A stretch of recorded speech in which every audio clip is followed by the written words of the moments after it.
Dans l'épreuve, êtes-vous du genre angoissé ou excité?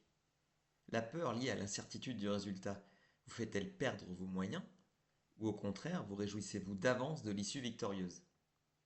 Écoutez cette histoire de la Bible. Elle raconte comment Dieu a aidé Josaphat, roi de Juda, à faire la guerre à ses ennemis, les Moabites et les Ammonites. Vous n'aurez pas besoin de combattre contre eux. Habitants de Jérusalem et de Juda, tenez-vous là, arrêtez-vous, et regardez comment moi, le Seigneur, je vous délivrerai. N'ayez pas peur, ne soyez pas effrayés. Demain, allez à leur rencontre, et moi, le Seigneur, je serai avec vous. Josaphat se met à genoux, le front contre le sol, et tout le peuple aussi pour adorer le Seigneur. Le jour suivant, tôt le matin, tout le monde se met en route. Puis Josaphat place en tête de l'armée des chanteurs en vêtements sacrés.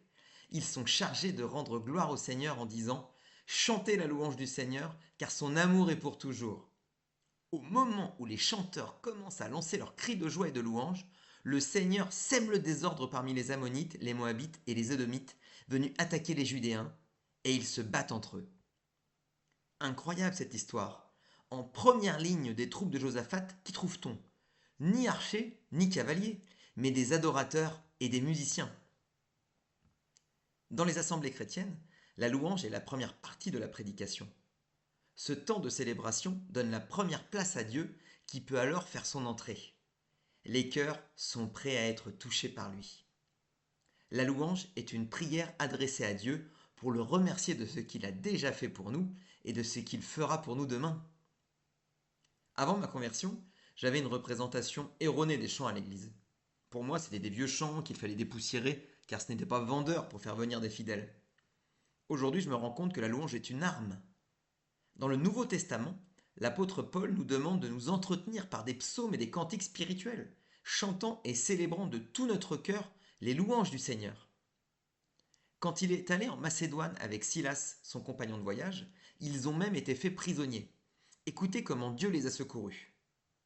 Vers le milieu de la nuit, ils priaient et chantaient les louanges de Dieu. Tout à coup, il se fit un grand tremblement de terre. Au même instant, toutes les portes s'ouvrirent et les liens de tous les prisonniers furent rompus. Mon arme est une mélodie. Avez-vous déjà fait l'expérience de louer Dieu? Chez vous ou à votre assemblée? Réfléchissez comment vous pourriez le louer. Pour quel bienfait? La santé, la famille, le travail, les finances. Alors vous verrez qu'il peut faire de grandes choses dans les situations que vous traversez. N'oubliez pas que vous êtes plus que vainqueur grâce à Jésus, car rien ne lui est impossible et il veut vous faire du bien.